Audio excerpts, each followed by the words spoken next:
শ্রাবণী ভট্টাচার্য চিঠি লিখছেন college street, Kolkata থেকে। আমার বাবা বলতেন, জন্ম হোক যথাতথা, কর্ম হোক ভালো।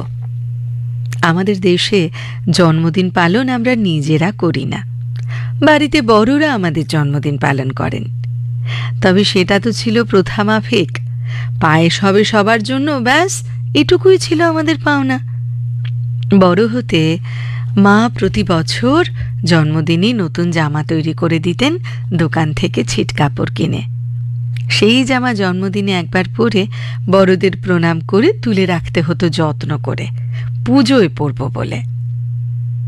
বড় হওয়ার সঙ্গে সঙ্গে জন্মদিনের পাটবেলায় উধাও হয়ে গেছে। এখন জন্মদিন পালন হয় সোশ্যাল মিডিয়ার মাধ্যমে।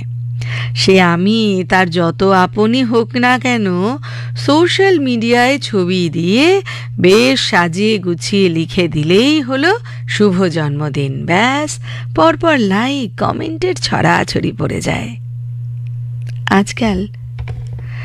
আজকাল কেউ আর জানে না, জানতে চায় না মানুষটা আছে কেমন, আদৌ বেঁচে আছে নাকি। সব যেন কেমন হয়ে গেছে। উপায় নেই বন্ধু, এটাই এখন দস্তুর। হাসপাতালে শুয়ে রক্ত নিতে নিতে ভাবি, আসলে আমি কবার জন্মাবো? যতবার হাসপাতালে গিয়ে রক্ত নিয়ে ফিরে আসবো, ঠিক ততবারই কি না সেই দিন জন্মেছিলাম যেদিন মা আমাকে পৃথিবীর আলো দেখিয়েছিলেন? বুঝি না আর।